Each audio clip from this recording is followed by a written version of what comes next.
Hello, thank you for joining us today and welcome to the ESHA Research webinar for Creating Advanced Health Canada Nutrition Facts Tables. My name is Ben Miller. As always, I'm joined by Alicia Triplett. We're going to go through that topic today. ESHA Research was established in 1981 as the first comprehensive nutrition analysis software solution. Today, ESHA has a number of software applications, including the Genesis R&D Food software, Genesis R&D Supplements, the food processor. We also include consulting services. Today, we're going to be looking at the Genesis Food application. And my screen was paused, sorry about that. We were still on the first slide. We can go back to that ESHA slide so we can take a look at that really quick. Today, we're going to look at the Genesis Food application. Genesis was released in 1991 and is designed for product development, formulation, menu analysis, reporting, and regulatory compliance. We have one webinar scheduled currently upcoming. It's going to be best practices for creating and managing nutrition labels for multiple countries on October 17th. You can register for that on our website, and it's going to be about 45 minutes. As always, please note this webinar is being recorded. All of our webinars from the past are available on our website. This one will be later today as well. We have a couple people standing by from our technical support team and from our consulting team. So if you have any questions, regulatory, technical, anything else, ask those questions as we go. They're here to answer them as we go. So if you have questions at the very end, we may not get them because we get a ton at the very end. If you have them along the way, we'll get that to them as soon as we can. Today's agenda, we're going to be here for about an hour. We're going to cover the dual format label types, the aggregate label types, and then get into Genesis using the advanced labels function of Genesis to see about creating both of those. And we'll go through some questions at the very end. Then I'll hand it over to Alicia, and she's going to go through our first section of the webinar. Thanks, Ben. Yes, today we'll be talking about the 2016 format of the Canadian Nutrition Facts Tables. The 2016 format labels have been included in Genesis for some time. Ben will be demonstrating features in Genesis Food version 11.6. So in Genesis, to find the Canadian features within the recipe features in edit label settings, or today directly within the advanced label features, you will see them. You'll want to look for Canada as one of the regulation options. If you have the Canadian labeling module, you will see the option to select this in black. If it's grayed out, that's an indicator that you don't have the Canadian labeling module. If you do need information on that module or obtaining the current version of Genesis, please contact the ESHA sales team for more information. And remember that current subscriptions to the cloud service always provide you with the access to the latest version of Genesis. So again, you have the cloud version and the Canadian labeling module. You'll always have access to those latest features. Just a reminder that the compliance date for the 2016 format of the Canadian label is December 14th, 2021. Genesis Food currently includes both the 2003 and the 2016 label formats, and it will continue to include both of those formats throughout this transitional period to the compliance date in 2021. We discussed changes with the 2016 label formats in a previous webinar, but here are the highlights of changes that occurred for your quick reference. Genesis includes a number of Canadian label formats, and today we'll focus on dual and aggregate labels. To create these, Ben will demonstrate some of the options in the advanced label settings in Genesis Food. Examples of these labels that we'll create in the advanced label settings are dual format for foods requiring preparation, the aggregate format for different kinds of foods, and the aggregate format for different amounts of foods.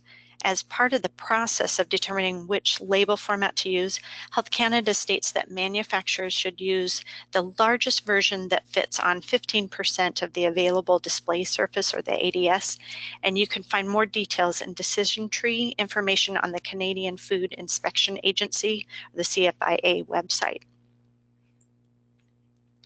Per the Canadian FDR, information is to be presented in both English and French on most packages. There are a few specific exceptions, primarily based on distribution. But information might be presented with the English information group together and the French information group together, or the languages might be presented alternately on packaging. So as a result, 2 nutrition facts tables, one English and one French, might be included on one package, or the bilingual label might be used. And preferences or the available ADS might be considerations on how to present that information here. But Genesis does include the options to create unilingual labels in English and in French, as well as the bilingual label. While our focus is the advanced label settings, this is a dual format for different amounts of food label, and it can be created within the recipe feature settings in Genesis because both columns use the same food in the same format, just in a different amount. So I just want to show this. It's one of these that are talked about in the regulations and examples that you might find online.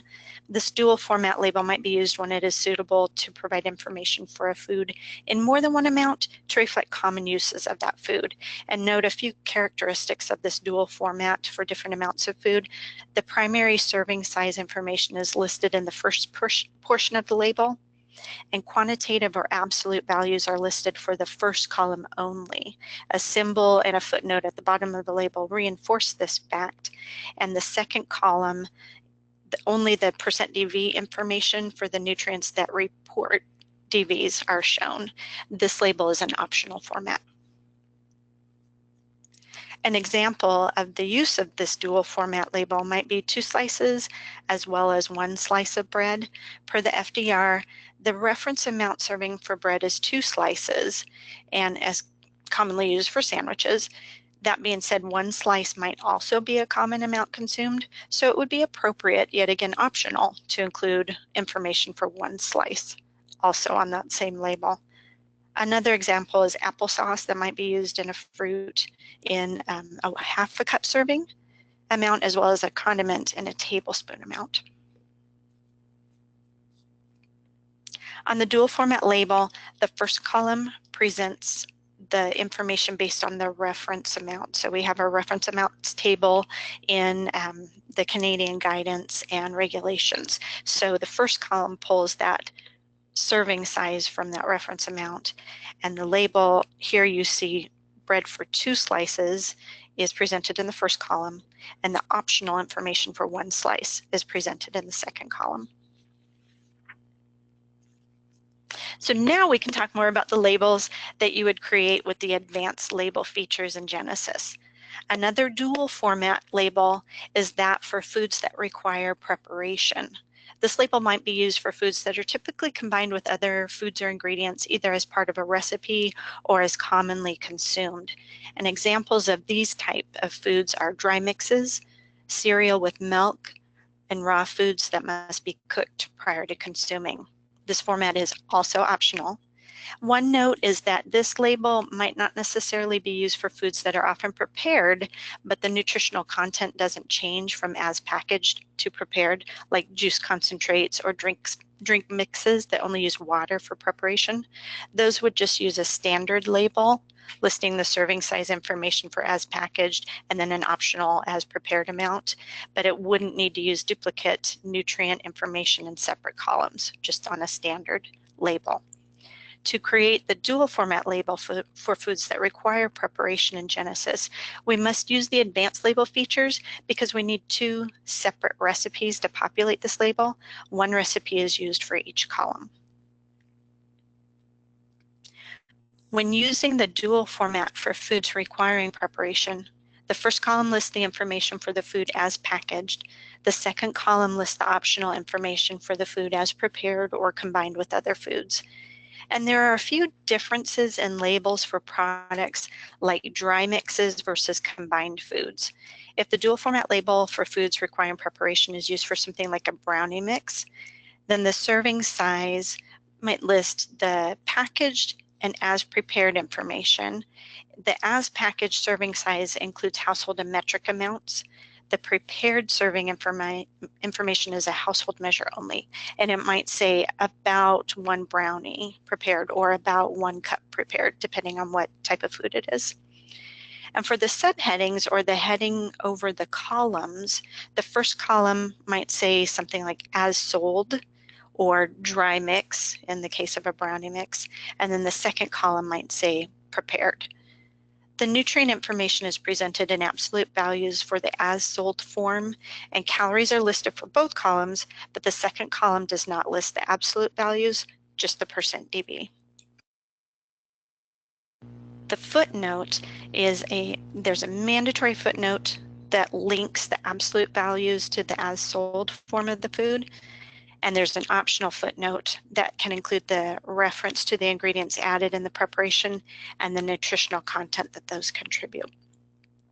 And Genesis performs the math for you here, so those footnotes values are generated by Genesis. And then again, the second label shown here is for combined food like cereal with milk.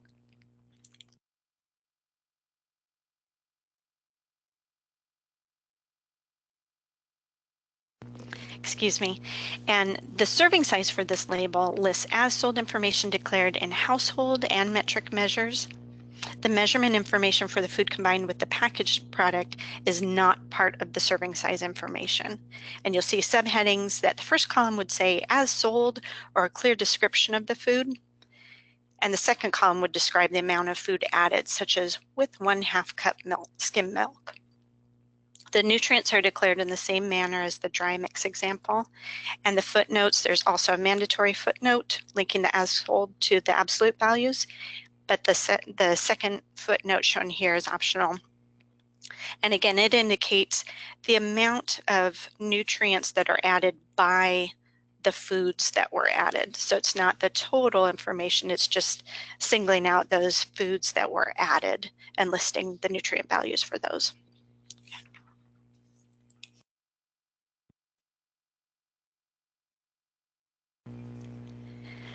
The aggregate format for different kinds of food may be used for products containing an assortment of the same type of food, like a box of chocolates, where the serving size consists of more than one of these foods, but the information for each type of food is declared separately. So say you have a variety of these chocolates and you want to list each variety separately, you can do so with this label.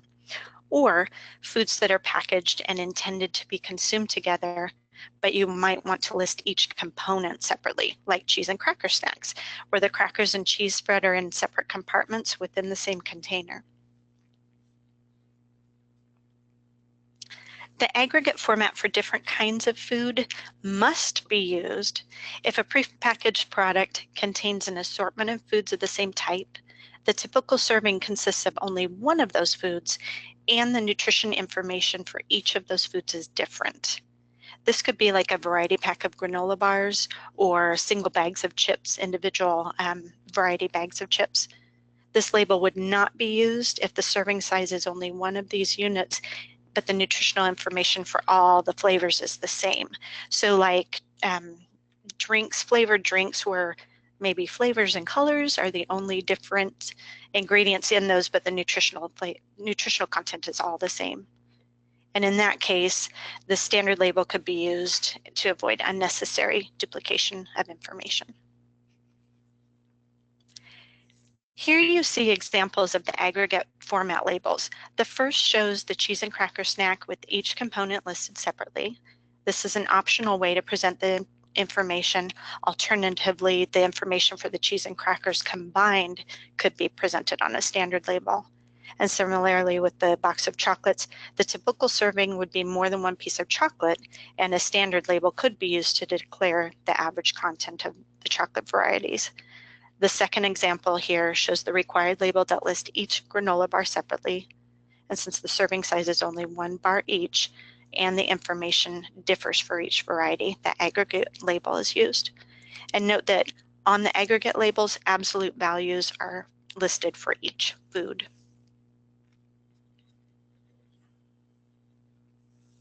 The last of those labels we'll discuss today is the aggregate format for different amounts of food. Like the dual format for different amounts of food, this label lists 2 amounts of the same food. The difference is that with the aggregate format, absolute values are listed for both columns. And examples of use of this aggregate label are condensed milk that may be used for different purposes and therefore listed in different amounts. Condensed milk might be used as a coffee whitener, so one column would list the amount for that use. Condensed milk could also commonly be used reconstituted as a beverage, so a second column might show an amount used for that purpose. And another example might be listing 3 bite-sized muffins as well as 1 bite-sized muffin to provide information on different serving sizes. This label format is optional, and again, when listing the first column, that reference amount drives the information on the first column.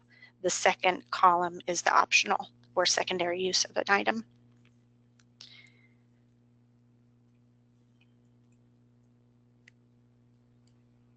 And the example of the label for the aggregate format for different amounts of food, even though the example label uses the same recipe for both columns, due to some of the formatting requirements, the advanced label features in Genesis are used.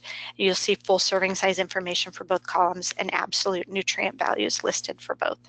So let's move into Genesis, and Ben will demonstrate where to find these features and how to create some of the labels. All right, fantastic. Let's move into Genesis now. The first thing I'm going to do before we get into the actual advanced labels area, we'll go into our preferences. Alicia mentioned this towards kind of the beginning, but for your preferences of your overall Genesis application, if you're wanting to change your preferences to either from one country to another, you're set on US right now, maybe you want your default to be Canada, or if you're upgrading from an older version, your default was maybe 2003, you want to move that up to 2016, you can do that right here. Depending on what modules you own with Genesis, these could be grayed out and you wouldn't be able to select them. And I believe it'll say in parentheses, like contact ESHA sales to purchase the module. So if you don't already own the Canada module, or if you need to add on US with your Canada module, you can certainly contact us to do that. I'm gonna have mine set as default for Canada 2016. As I get into these, this is going to kind of assume that you've already built your recipes. As Alicia mentioned, a couple of these are going to require a few recipes to be built. Specifically, I'm going to go through the cereal and cereal with milk, and then also the aggregate with a few different granola bars. So the cereal and cereal with milk, you'll have to build 2 recipes.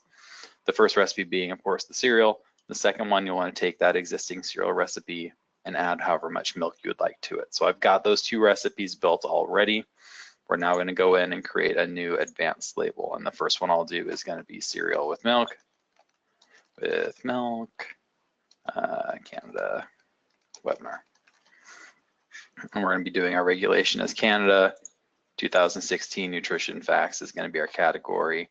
And then the label tab is going to be where we're going to be able to change what we do here. In this case, we're going to be doing our dual format foods requiring preparation. So that's going to be the style. If you're doing something that's going to be as packaged and as prepared, either a dry mix or cereal and cereal with milk, you can do it that way.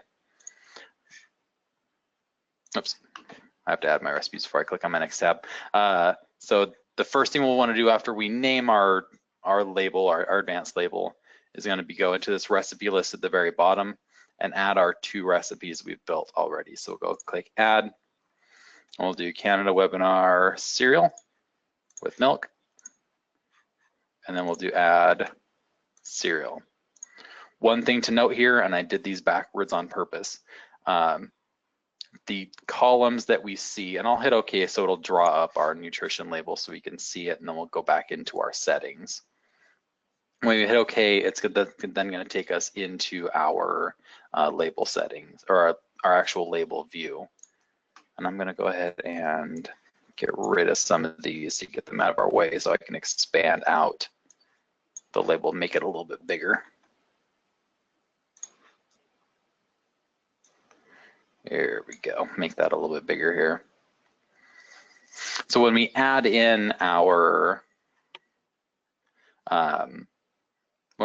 recipes into our advanced label, it's going to put the columns in the order of how you have the recipe list here. So our cereal with milk is going to be the first column because it's the first item, and then the cereal is going to be second. I can rearrange that really easily just using these up and down arrows. So I click up, cereal is now above cereal with milk. So that's how we want it to be displayed. Hit OK, and it'll swap those columns appropriately. So again, you can really easily switch that just as you need to. I'm also going to uncheck show bilingual. I meant to not have it on to start with. I'm going to show just English here, partially to make the label just look a little bit cleaner for the example so that there's not quite as much stuff on the label, and partially because I don't speak French. And if I feel like if I show French, then I should be writing out the information on the label. And again, I don't speak that language, so I don't have the ability to do that. So now we've got our two recipes in our label. We've got our label set to that dual format style. The next thing we're gonna want to do is we can add our serving size. Just like any normal recipe, we've got our serving size area. Maybe 1 cup of cereal is going to be our serving size. So that's what will show up inside of our main per area here. And then we'll also be able to adjust the column names here. By default, the first thing it's going to show when you show the column names is just going to be the names of the recipe. To adjust that, we can go back into this recipe list here, click on edit when we have one of the recipes highlighted, and we can adjust the alternate heading, and that's going to be changing the actual column heading. So in this case, I'll want to say just cereal. Note, we can also change the serving size here as well. So within this window, if you wanted to adjust the serving size, the default when you add this recipe into an advanced label is just going to be 1 serving. Whatever you have the serving size as inside of the recipe, that's what the serving size will be in your advanced label. But you can click the override recipe serving to adjust that however you'd like. So you're not forced into that specific serving size. I'm going to leave it that way because I don't want to change it. And one other thing that I'll mention, you can also hide the ingredient and allergen statements here too. So if you're not wanting to show the ingredient statement of, say, your cereal with milk item because you're not actually putting the milk into the product that you're selling, same with the allergen statement, you don't want it to show that it contains milk because the product you're selling doesn't actually contain milk. You can choose to show or hide those statements based on the 2 separate recipes here by checking these boxes here. I'll go ahead and hit OK. We'll go back over to our cereal with milk, edit that, and now we want the alternate heading to say with 1/2 cup of skim milk. We hit OK, and then we'll go ahead and hit OK, and we'll redraw that label for us with all of that information that we just added in. And then one last piece that I hadn't hit on quite yet, and again, to get back into that edit window, we'll just go back into edit label. One last piece that we'll want to do in that side of that footnote, we have that adds information here, adds 50 calories, adds 6 grams of carbohydrates. We can adjust the name of the recipe here. Again, by default, it's just going to pull in the name of the recipe. And we can do that by adjusting the dual format foods requiring preparation, household measure footnote text, and I'll just say 1/2 cup of skim milk. And again, we hit OK and it updates that. And now it also will say 1/2 cup of skim milk adds that nutritional value. So you want to be able to update that way it's not saying something that obviously doesn't make a lot of sense there. So those are really the big pieces of being able to get yourself to the point of having that dual column as packaged and as prepared sort of label. The next label we'll go ahead and go to, let's save this recipe and close it. Okay. And saved successfully. The next example we're going to go through is going to be an aggregate label for different types of items. In my case, I'll be doing a granola bar mix. So we'll do Canada webinar, granola bar.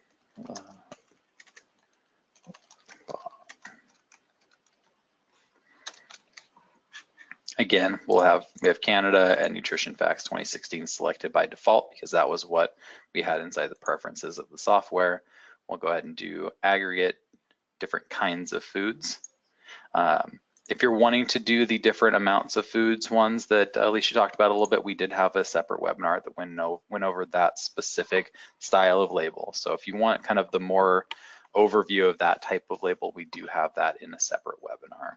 And again, we're going to go ahead and add a few more items to our list. We're going to grab the chocolate chip granola bar, the peanut butter granola bar, and the raisin granola bar. And we have all three of those added in. And again, if we wanted to adjust, this one doesn't matter quite as much what organization that they're in, because there's not one that's the product that you're selling and one that's how it's prepared.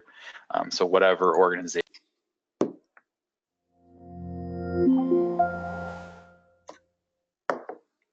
better, we'll hit OK and we'll have that drawn up for us now. Then we'll go back into the settings and rebuild that up. Let me again get these statements out of the way. We're not focusing on those today.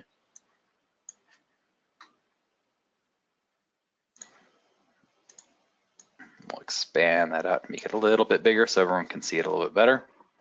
Make it as big as I can. And we'll go back into that edit label window.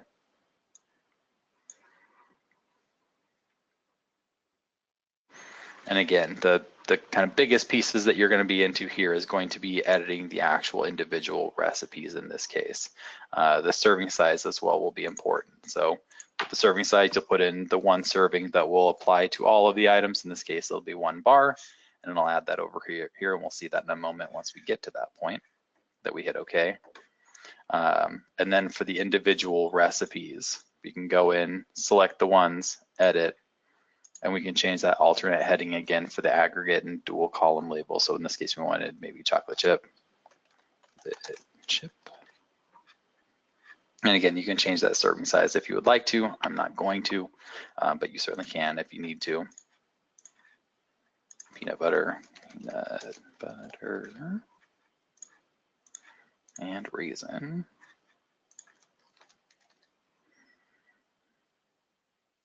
And this one again allows you to going back into that window, allows you to hide those statements if you would like to. In this situation, you probably are wanting to see the ingredient statements for all of them because they're different and they're all the items that you're packaging and putting into your product. So you probably actually want to see those statements a lot more than the previous example with the dual format. Now we'll go ahead and hit OK, and it'll give us our serving size that we've added in here, and we'll simplify this down into just the names that we'd like to see on the actual label, with that gram weight being a little bit different depending on which style of item they have. So all of the numbers are available right there. I'm gonna go ahead and hand it back over to Alicia. She's gonna give you a little bit of resources, and then we'll get into some questions. Great, thank you, Ben. So yes, resources that were mentioned in this webinar and additional ones can be found online. So the CFIA website is very useful, as well as other regulatory sites that provide guidance and the regulations, obviously, as well as additional details and examples for Canadian label formats and rules. So these are listed here. You might check those out. Just Google those and find those as needed. And then Ben has a few more pieces of information to share with you, and we'll get into some questions and answers. Thanks. All right, so we've got a few Genesis trainings coming up over the next couple of months. We have 2 professional trainings, one October 10th and 11th, one November 7th and 8th, both of those at our training center in Oak Brook, Illinois. And then we're going to have an advanced Genesis workshop December 6th and 7th in California. If you'd like to sign up for any of those or get more information on them, you can go to our website under the training schedule. You can also schedule an on-site training if those dates don't work and you'd like us to come to you. And before we get into some questions, if we don't get to your question, you can certainly reach out to us. You can email sales@esha.com to reach out for any account information or sales type questions, or support@esha.com for any support type questions. Helpful links and resources are available on this page as well. And of course, if you go to our website, you can get to the e-learning center and also the manual for the application, all that stuff. The e-learning center is also available inside of Genesis too. If you go to the home tab of the program, you can click on the e-learning center to learn more. getting into the questions we have now. Question number 1 is, can you show how to edit the serving size information again? Absolutely. Let me switch back over into Genesis and we'll get over to that one more time. So with our advanced labels, for really any advanced label, you can go into edit label, and then under the recipe list, if you click on edit under the specific recipe that you want to select, you can override the recipe serving size right here. So you just check the box and then enter in the serving you'd like. You know, if you want 6 ounces or 75 grams, whatever it might be, you can add that in right there. Next question, if I have 2 different container sizes but use the same serving size and nutritional information, how do I just change the servings per container? The best answer for that is if you create your recipe that has 1 servings per container, you can then go in, create a new advanced label and do, I'll just say,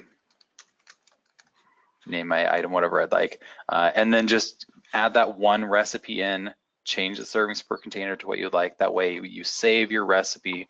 You don't have to worry about having a label that exists that's not saved inside of Genesis already.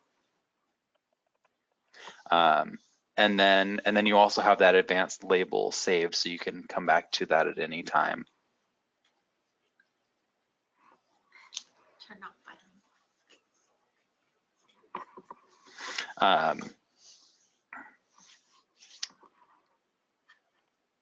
And then when you create an advanced label, sorry, I got distracted for a second there. When you create an advanced label, anytime you ever update the recipe, it will then update that advanced label. So if you change the recipe, you can go back into that separate serving size and do that as well.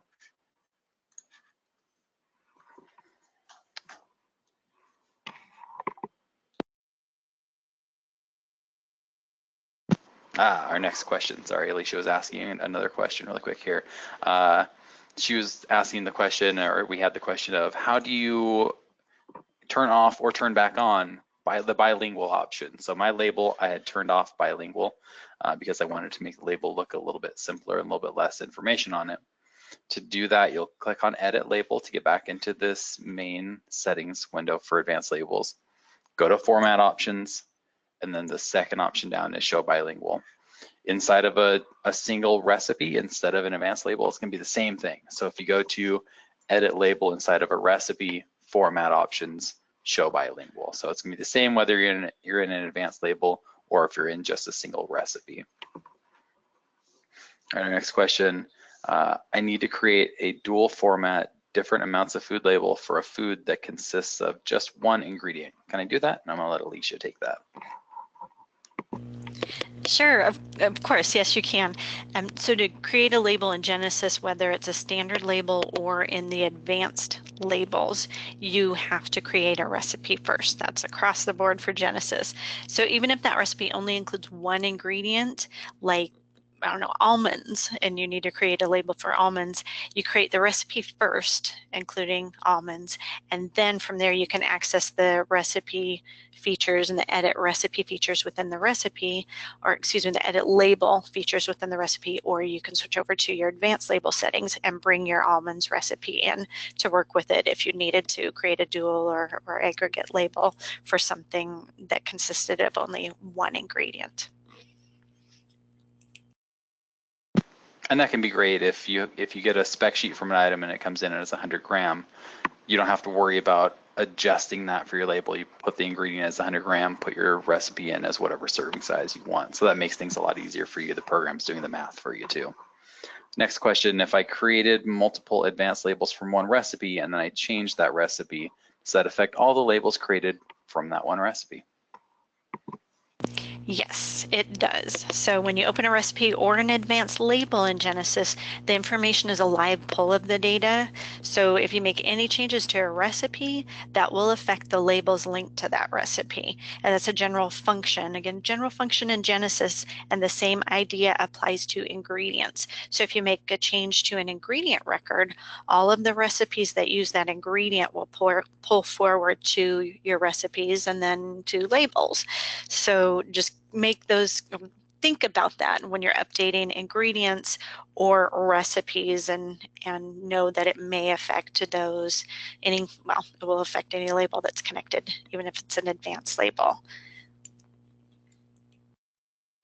And that works the same with any import-export functionality too. So if you have EschePort or the Genesis API, that's going to be pulling when you call it EschePort. When you do the export, it's going to redo all that math again as it exports. Even if you've updated an ingredient and haven't reopened that recipe at any point, and same with the API, it's going to recalculate everything from the ingredient level all the way up to the recipe. Our next question is the dual format label required in Canada? Not necessarily. So in Canada, the dual column label is an optional format. In the case of the dual format with different amounts or for different amounts of food, the first column based on the reference amount information is needed for labeling. So you have to label for as packaged, but the second column that provides information on a second amount is voluntary.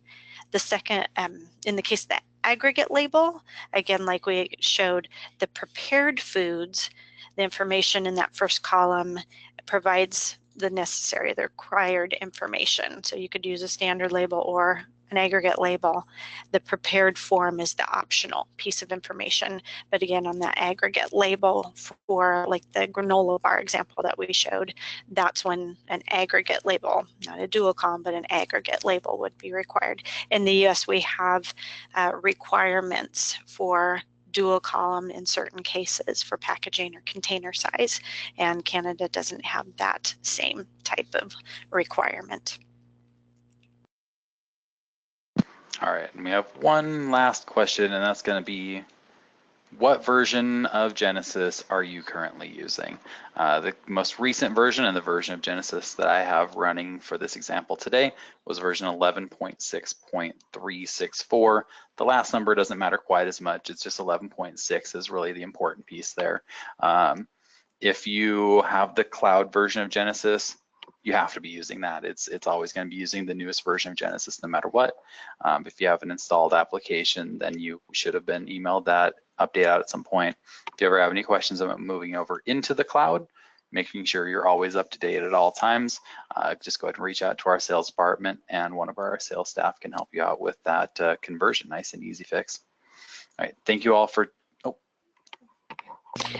couple more questions that come in, and since we're here, we'll just address them quickly. One was, does the translation auto-translate for you? Does Genesis auto-translate names on labels? And it does for the nutritional components that are built into the labels themselves. So as you could see, when Ben turns on and off the bilingual labels, the components of the label itself are translated automatically. Any text that you add, so if you're creating a dual column, dual format, the aggregate, those subheadings, the headings above your columns, you do need to translate those. So Genesis will not auto-translate those for you. Built into Genesis for some ingredient names, we do have some auto-translations in there, but that's for ingredient list purposes. But those headings, what we've shown you today, you will need to provide the translations for that information. So just be aware of that. And then another question was regarding recipe names versus advanced label names. Do those have to be unique? And yes, so if you have a recipe with a name and you try and create an advanced label with the same name, correct? Confirm this, please, Ben, but yeah, you probably get a pop-up message saying, hey, that already exists. You can't do that. correct, absolutely. I was showing a little bit on the screen as you were going through that of kind of how to show that additional language as well. Thank you all for joining us today. If you had any questions that we didn't get to, certainly reach out to either our sales or support teams, and you all have a great day. Thank you.